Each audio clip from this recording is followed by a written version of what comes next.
Vamos a conversar con Axel Kaiser desde Alemania. ¿Cómo estás, Axel? Buenos días para nosotros. ¿Ya es buenas tardes allá?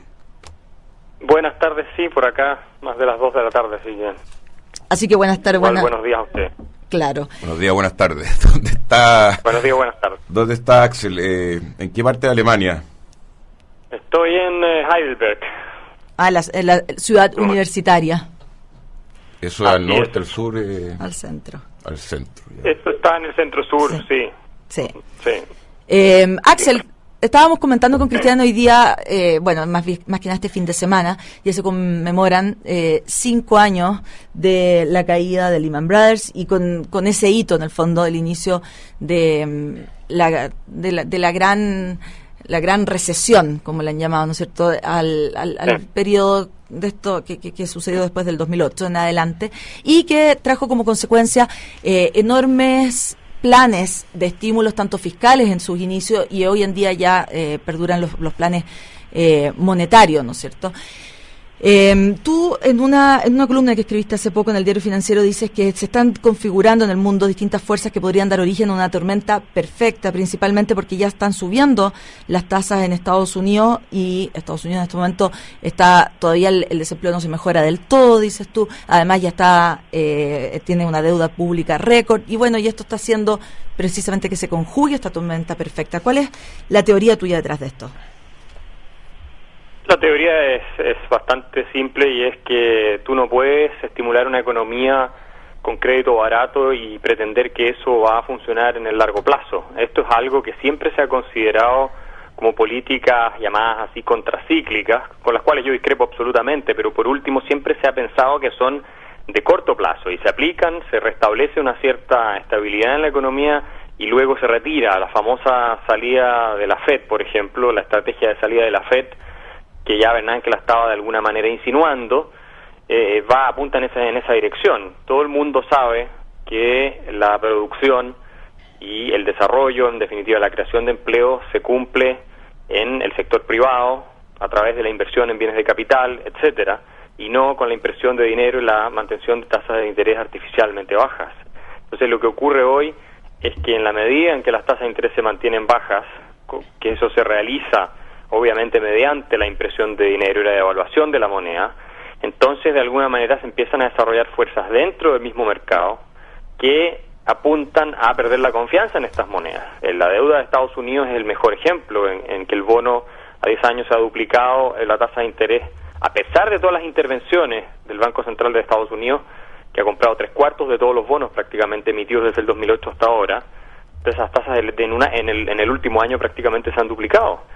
Y eso significa que la Reserva Federal está perdiendo el control sobre las tasas de interés, y sabemos que las tasas de interés en el mercado de bonos definen el resto de las tasas de interés.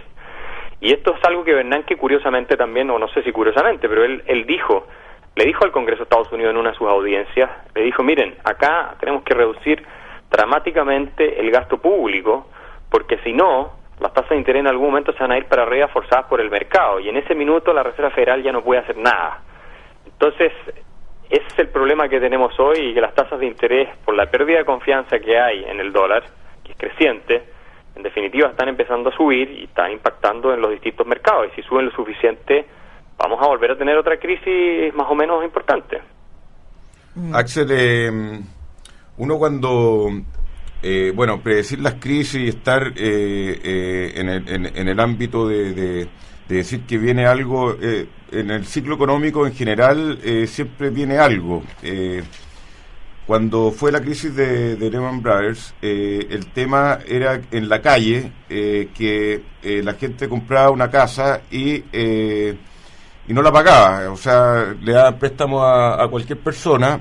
El banco llegaba y estaban los famosos ninjas, te estoy hablando de lo que pasaba en la calle, después le prestaban a un ninja, después esos préstamos se pasaban al ámbito financiero, se creaban instrumentos, esos instrumentos fueron vendidos, formaban parte de la cartera de los bancos, y hasta que pasó que los famosos ninjas no pagaban los créditos y la gente, y por lo tanto los instrumentos financieros colapsaron. Esa fue el tema con la crisis del 2008, y eso era lo que pasaba en la calle, y era algo que se vivió un boom, que algunos lograron predecirlo. Ahora, lo que te quería preguntar a ti, que estás como diciendo que viene algo, que hay algo que está mal, hay algo que estructuralmente se debería manifestar, aparte de que pueden subir las tasas, que es lo que estás en tu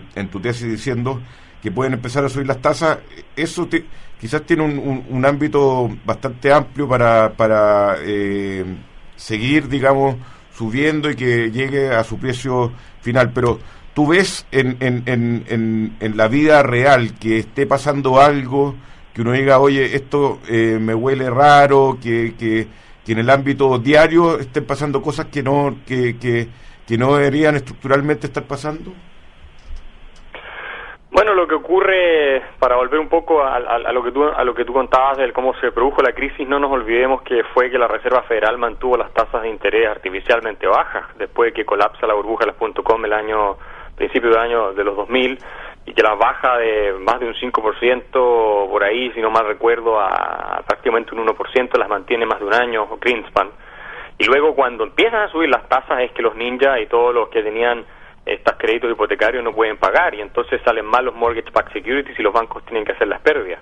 Entonces lo que vemos hoy día, que a mí me parece que es absolutamente fuera del marco de la realidad, es que tú tienes una tasa de interés en los bonos del gobierno de Estados Unidos que se ha movido inversamente proporcional al endeudamiento de Estados Unidos, y eso en gran medida porque la Reserva Federal ha estado comprando todos estos bonos, digamos, en forma masiva.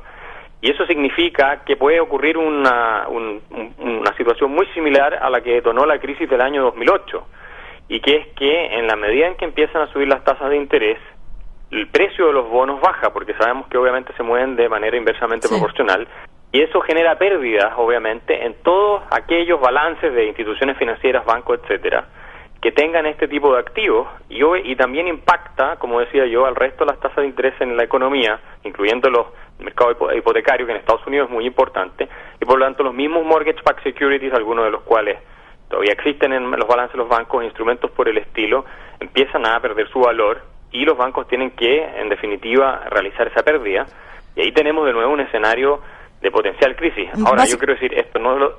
¿Sí? Perdón, dale, nomás. Sí, esto no lo digo solo yo, ojo, yo he estado leyendo también a los mainstream de los economistas que en general no anticiparon la crisis anterior, y ellos ya, si tú lees a Rogoff o a Feldstein en Harvard, también están anticipando que estas alzas de tasa no solo va a ser muy dura con los mercados emergentes, sino que está configurando un escenario muy parecido en cierto sentido a lo que ocurrió antes de la crisis del 2008. O sea, que va a ser un círculo finalmente. Va a ser Exacto. Que es un círculo, que vamos a volver, que esto fue como un veranito, entre comillas, de San Juan, estos 5 años, y que vamos a volver al 2007. Es que lo que pasa, claro, más o menos en ese sentido. Algunos dicen que puede ser mucho peor. Si tú ves a Mark Faber, que es uno de los líderes mundiales en materia de asesoría financiera, Mark Faber te llega al extremo de decir que él cree que todo el sistema en algún momento va a terminar colapsando, todo el sistema financiero mundial. Entonces, lo puedes buscar en CNBC, en YouTube, lo puedes ver. Y yo no sé si eso va a ser así, pero cuando hay gente seria que todo el mundo, digamos, sigue, los inversionistas los respetan, y diciendo ese tipo de cosas, yo creo que es importante preocuparse. El problema de fondo es que la manipulación de las tasas de interés altera todo el sistema de precios en la economía. Entonces envía las señales equivocadas, envía la señal de que hay que consumir y no ahorrar, y por lo tanto se destruye lo que es la acumulación de capital para poder invertir y generar el crecimiento económico. Ese es el exceso de consumo, y por lo tanto en algún momento eso hay que pagarlo. Y cuando eso ocurre y las tasas se van hacia arriba y la gente no puede pagar, se tienen que realizar las pérdidas. Y bueno, tenemos la tragedia del 2008, y lo que va a ocurrir ahora cuando suban las tasas no va a ser muy diferente, porque básicamente lo mismo sistema, el mismo mecanismo que generó la crisis del año 2008, de lo cual Lehman Brothers fue la consecuencia, no fue la causa. Claro. Bueno, porque la gente dice, no, es que si no se hubiera dejado quebrar a Lehman no habría habido crisis. Bueno, no es así. Lehman Brothers fue la consecuencia y no la causa de la crisis. Pero este mismo sistema va a volver a no funcionar, va a volver a fracasar por la masiva intervención que están haciendo los bancos centrales en el mundo, distorsionando completamente las estructuras productivas de los países, y con la acumulación de deuda todos saben que Estados Unidos no va a poder pagar. Yo creo que eso es algo que no va a poder en algún momento, sobre todo si uno cuenta las unfunded liabilities, no es que vayan a seguir pagando los intereses sobre la deuda y entonces se va a permanecer el sistema intacto por siempre. En algún momento van a tener que declarar una parte de la deuda impaga. Axel, pero para ponerlo en fácil, en el fondo lo que se trató de hacer en su minuto, aquí todos sabíamos que en algún minuto había que pagar. Aquí se había hecho una fiesta, ¿no es cierto? Y en algún minuto había que pagar. Lo que dijo en su minuto Ben Bernanke, primero con Henry Paulson y después con Tim Geithner, es que dijeron, no paguemos ahora, paguemos después, pero porque vamos a pagar menos si pagamos después, haciendo todos estos planes, porque nosotros si metemos esta plata más barata al mercado, vamos a ayudar a las empresas y a las personas las empresas que hagan inversión, las personas que consuman, y de esa manera vamos a reactivar la economía real, y una vez que se reactive la economía real, que ellos estén un poco, porque ahí no había nada en ese minuto, estaba todo bastante en el suelo, entonces una vez que eso se reactive, que ellos tengan algún bolsón, ahí vamos a pagar la fiesta y ahí entonces van a pagar con alguna reserva, con algo en la mano, que en este minuto no tienen nada en la mano. Esa es la lógica que se usó, ¿no es cierto? Así es. Ya. Y esa es la lógica que se aplicó después de que revienta la burbuja las .com a principios de los 2000 y terminaron generando la burbuja inmobiliaria que terminó siendo aún más devastadora que la anterior. Y lo que va a ocurrir ahora va a ser exactamente lo mismo. Si la ingeniería social, la planificación central no funciona, el señor Geithner, Bernanke y el señor Greenspan no son los que van a terminar resolviendo los problemas estructurales de la economía y la escasez de capital que existe en la economía. La alteración de las tasas de interés, esto es algo que, por ejemplo, Hayek y Mises explican muy bien y lo desarrollaron muy a fondo, quienes a diferencia de otros sí predijeron la crisis del 29. Bueno, esto te genera unas distorsiones tan enormes en la estructura productiva, incentivos que destruyen el ahorro, que destruyen la acumulación de capital, la formación de verdadero capital, y que en algún momento llevan a este exceso de endeudamiento, y eso en algún momento hay que pagarlo.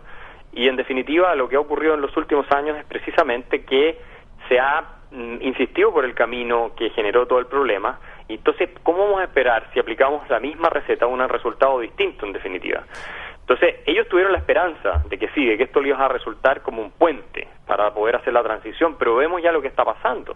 La Reserva Federal ha permitido que se acumule una deuda aún más gigantesca del gobierno de Estados Unidos.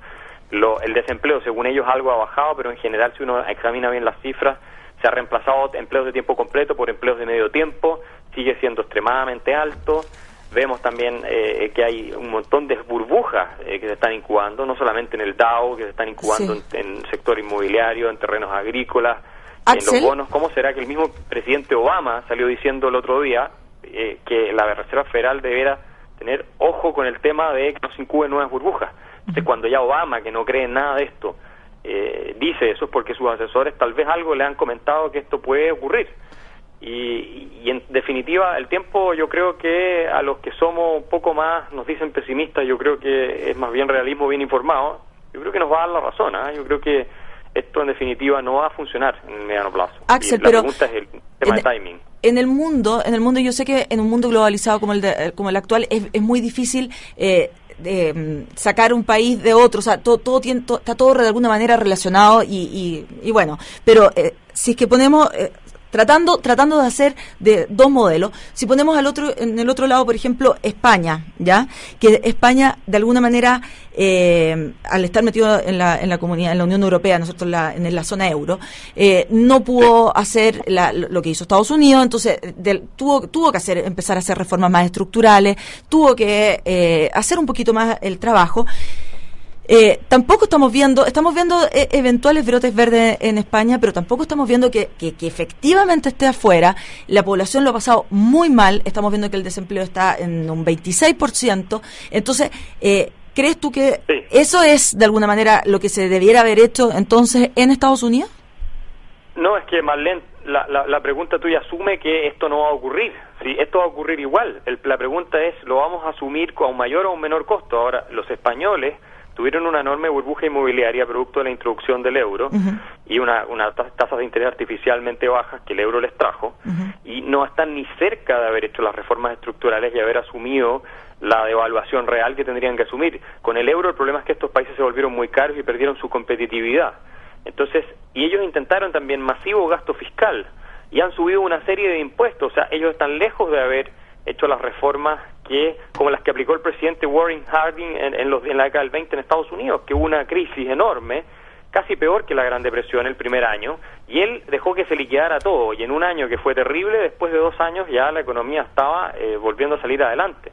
Entonces, y por otro lado, el Banco Central Europeo, no te olvides tú que ha comprado bastante deuda pública española, y es una de las razones por las cuales está demandado ante el Tribunal Constitucional alemán, que falla ahora en pocos días más o semanas más a propósito de si está violando o no su mandato, y eso va a ser muy interesante, ¿eh? Pero bueno, ese es otro tema. Pero ahora, yéndonos a otra parte del mundo, entonces, vámonos a Japón, que está empezando a seguir exactamente lo mismo, la tarea Bernanke o el modelo Bernanke, y que están también empezando... El Abenomics, exactamente, ¿no es cierto? Que está empezando también a imprimir yenes y tratar de sacar así su economía adelante. ¿Crees tú que también entonces Japón, después de 2 décadas perdidas, que ha tratado de hacer la pega, que no había hecho estas medidas expansivas distintas, ¿no es cierto? ¿Tampoco lo va a lograr? No, pero Japón sí había hecho Japón metió el acelerador monetario y fiscal a lo que más pudo, y eso es una de las razones por las cuales también tiene 2 décadas perdidas. O sea, en la deuda pública japonesa, no recuerdo exactamente la cifra en los 90, creo que eran menos de un 60%, pero si usted la ves hoy día, la deuda pública llegó estamos a prácticamente, ¿cuánto es? Más de un 200% del producto. Y eso ha sido en parte por paquetes de estímulos gigantescos. O sea, los japoneses no aceptaron el proceso de recesión. Si lo que nosotros tenemos que aceptar es lo siguiente: cuando uno ha tenido un exceso de fiesta, se ha ido de borrachera, al día siguiente a la resaca tiene que pasarla. Cuando uno en un país se ha ido al exceso de consumo y gasto, tiene que haber una recesión para que limpie el sistema, y eso es doloroso, y nadie lo puede discutir, pero es el único camino para restaurar la sanidad en la economía. Las recesiones cumplen una función purificadora. Entonces, cuando los políticos, los banqueros centrales dicen no aceptemos por ningún motivo la recesión, combatámosla, lo que hacen, y esto es lo que enseña la teoría del ciclo, por ejemplo, de Hayek y Mises, lo que hacen es profundizar los errores, y lo que pensaba Greenspan también, por dicho sea de paso, en sus tiempos mozos. Bueno, estos profundizan los errores y los desequilibrios que han generado este problema. Entonces, la gente el famoso deleveraging, tiene que ocurrir. Entonces, si tú tienes exceso de deuda en algún momento, bueno, tienes que apretarte el cinturón. Eso es lo que se conoce como recesión. Y cuando tú equilibras el sistema nuevamente, bueno, entonces ya empiezas a tener la posibilidad de generar fuentes de trabajo y crecimiento económico y salir adelante. Pero si tú combates el proceso de cura de la economía, al final lo único que estás haciendo es, claro, puedes aliviar los síntomas por un tiempo, que es lo que sugería Keynes, pero en algún momento va a llegar de nuevo el problema, va a llegar aún más intensificado, y entonces se te van a haber acabado las municiones. ¿Y qué va a hacer la Reserva Federal o el gobierno de Estados Unidos o el gobierno europeo o el japonés si el día de mañana tienes una crisis de nuevo parecida a la que tuvimos en el 2008? ¿Van a volver a duplicar el gasto público? ¿Van a bajar las tasas de interés a menos 10%? No van a poder hacer nada, van a tener que aceptar que el colapso venga, lo único que el costo va a ser mucho mayor. Y quiero insistir, que esto no es algo que estoy diciendo yo, esto es algo que si tú ves la discusión internacional, expertos de las mejores universidades del mundo lo están discutiendo también en términos muy parecidos. Entonces, yo creo que nosotros debiéramos tener ojo con este tema, y sobre todo en Chile, por el impacto que puede tener al precio del cobre, en fin, todas estas cosas, y prepararnos para algo que puede ser muy complicado. Si no viene, bueno, mejor. Pero yo creo que va a venir y las indicaciones así lo señalan. ¿Cómo es, Axel, la economía acá chilena respecto a todo esto que está pasando? ¿Cómo la ves preparada? No, yo veo, fiscalmente tenemos una posición relativamente sólida y ahorros, en fin. El problema que yo veo más grave es todas las expectativas que se han generado de gasto público. ¿Cómo vamos a pagar un gasto público creciente con todo lo que se está demandando en términos de los famosos derechos sociales, etcétera? Si tenemos el día de mañana un problema internacional más o menos grave y tenemos que el ciclo de los commodities, que en esto ya los expertos parecen estar todos de acuerdo que está llegando a su fin, ¿cómo vamos a financiar eso? Entonces, lo que va a ocurrir es que si nos ponemos a contraer esas obligaciones en los próximos 2 años o lo que sea, y algunas ya las hacemos contra ello, y se nos reducen las fuentes de ingresos del fisco, vamos a tener que salir a endeudarnos y vamos a tener que romper los equilibrios fiscales, porque no es realista asumir un precio del cobre a $4 o $3.50 de aquí a los próximos 10 años. Esa es la realidad. Entonces, yo creo que la amenaza fundamentalmente pasa por ese lado y evidentemente por el lado de el aumento de impuestos y una serie de nuevas regulaciones, el problema energético que no se está haciendo absolutamente nada por resolver. y lo que se está haciendo es plantear un Estado cada vez más interventor, cada vez más grande, cada vez más redistribuidor, y hasta donde yo creo, o hasta donde yo entiendo, ese no es el camino necesariamente para enfrentar una crisis, ni mucho menos el camino para llegar al desarrollo económico. Entonces, yo veo las amenazas más por un lado en este momento político, y llamaría un poco a la prudencia, porque lo que puede ocurrir en los próximos 5 años o 10, no lo sabemos bien, puede tener efectos que nos dejen asombrados a todos los que estamos hoy en Chile y añorando por los viejos tiempos. Entonces, además tenemos un déficit de cuenta corriente, ustedes lo saben mejor que yo, que va a bordear, si no me equivoco, el 5% del producto. Estamos viviendo por sobre nuestra capacidad de ahorro. ¿Qué pasa si se nos desploma más todavía el precio del cobre con nuestro déficit de cuenta corriente? Oye, Axel, para ir terminando, porque ya se nos acaba el tiempo, por ejemplo, estamos de acá a 3 años más y uno en conversación de living, digamos, por ejemplo, en la crisis del 2008 uno decía, oye, los ninjas, ¿cómo era lógico que iba a pasar eso? Tú, de acá a 3 años más, ¿cómo es? ¿Qué dirías que, oye, no, si en realidad era lógico que se iba a venir la crisis por ciertos motivos, aparte de que las tasas de interés se mantuvieron bajas artificialmente por la impresión de plata en todos lados? Como que a mí, y ahí te quería discutir un poco eso, me cuesta encontrar en el mundo real ahora, en este minuto, motivos para decir, oye, en realidad era lógico que iba a venir la crisis, porque cuando vino la crisis del 2001, las compañías que facturaban 1 eran valoradas en 1000, porque eran un proyecto adelante, las .com, que iba a ser el futuro. En Estados Unidos, antes de la crisis del 2008, uno compraba una casa y a la semana la casa valía un 10% más, entonces era y le pasaban plata a cualquier persona. Ahora, ¿cómo ves tú que eso está pasando ahora en el mundo real? Porque si tú dices que el Standard & Poor's puede ser una burbuja, yo te lo puedo discutir porque las compañías están facturando bien, están teniendo utilidades, están siendo operacionalmente cada vez más eficientes. No es que llegue Coca-Cola y uno diga está sobrevalorada, porque la gente va a tomar Coca-Cola en el futuro y Coca-Cola está 14 veces de utilidad. Pero Google, una compañía también que uno podría haber dicho, oye, ¿cómo va a sobrevivir esta cuestión? Factura increíblemente y un medio publicitario increíble. Te puedo poner Facebook, que es de los proyectos... De los que promete y que puede estar sobrevalorada y tiene mucho que entregar todavía. ¿Dónde ves tú que está el problema actualmente? ¿Pero tú crees que el Dow Jones estaría a casi 15.000 puntos si no fuera porque la Reserva Federal imprimió toda esa plata? Ni una posibilidad. Lo mismo con el Standard & Poor's. Lo mismo con los bonos del Tesoro del Gobierno. ¿Cuánto estaría rindiendo el bono del Tesoro del Gobierno de Estados Unidos si la Reserva Federal no hubiera impreso todo ese dinero? Si precisamente la Reserva Federal imprimió todo eso para que todos estos indicadores se vean así de bien, para de alguna manera estabilizar la economía. La pregunta de fondo es, ¿se va a salir con la suya la Reserva Federal, sí o no? Y ahí uno aplica la teoría económica en la que uno considera más razonable. Y algunos pensamos que eso no va a funcionar, otros pueden pensar que sí va a funcionar. Pero lo que sí se sabe es que las tasas de interés van a subir y en algún momento eso se va a tener que clarificar y se va a tener que exponer. Ahora, si tú vas a cosas reales, bueno, tú todavía tienes 45 millones de personas en food stamps en Estados Unidos, tú tienes precios de los commodities que se han disparado a niveles que probablemente no habrían ocurrido si no hubiera sido por la impresión de dinero, porque el consumo general se mantuvo más o menos estable. Después tú tienes en Alemania que el precio de los inmuebles, por ejemplo, ha subido un 20% en los últimos 4 años y 4 años, y ya hay algunos rumores aquí de que se está hablando de que hay demasiada burbuja. En Suecia pasa lo mismo. Hay una discusión grande en Suecia, por ejemplo, en términos de que hay una burbuja inmobiliaria que se está incubando. Y hay una serie de indicadores en ese sentido que son, ni hablemos de los países del sur de Europa con un 50% de desempleo juvenil y todas esas cosas. Claro. Entonces yo creo que los indicadores están, si uno los analiza, digamos, en qué es lo que se sustentan esas cifras que se ven tan buenas aparentemente, y uno llega a la conclusión de que es el crédito barato. Bueno, la pregunta que hay que hacerse es qué pasa cuando se termina el crédito barato.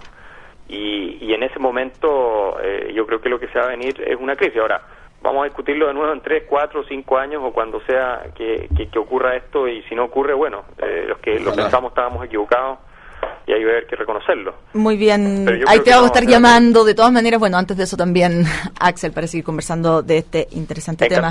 Muchas gracias, que estén muy bien. Bueno, que les vaya muy bien, gracias. Chao.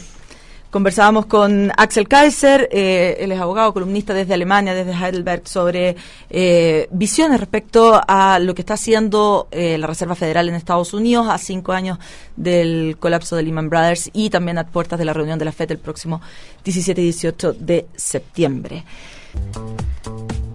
Recuerden ir a Brooks Brothers y a cualquiera de sus 4 tiendas en Santiago y también a su tienda en Concepción para aprovechar los últimos días de descuento en sus suéteres, 50% de descuento en sus suéteres, y además para que vayan a conocer la colección. Las corbatas están, me dicen, pero espectaculares.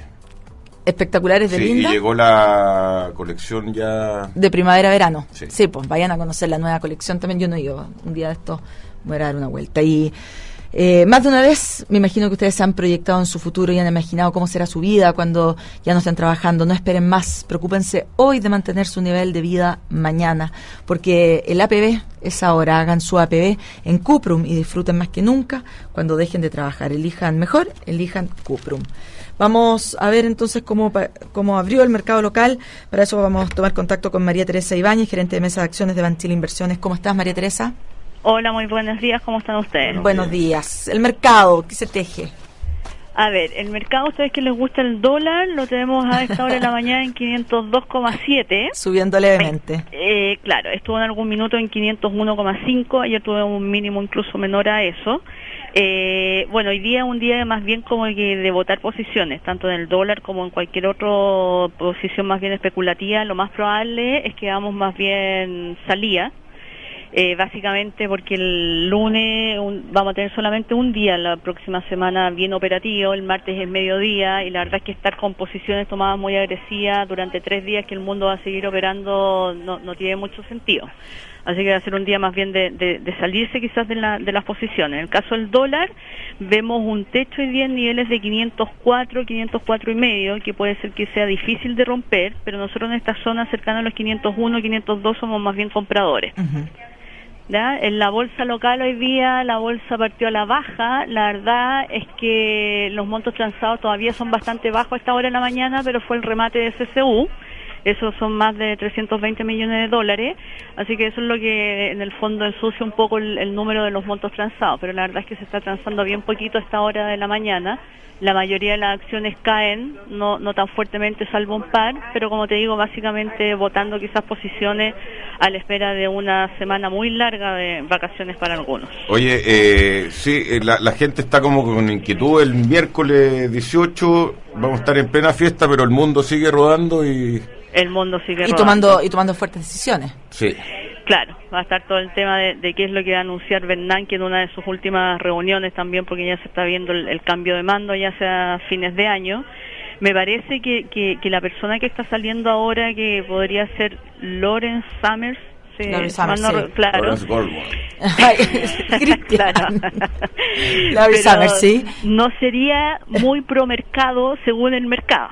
El mercado parece ser que no era como el candidato que estaba esperando. Estaban esperando, pero más que nada que no están de continuidad, están esperando a la Janet Yellen, que es la segunda a bordo en la FED hoy día y que seguiría con la política de Ben Bernanke.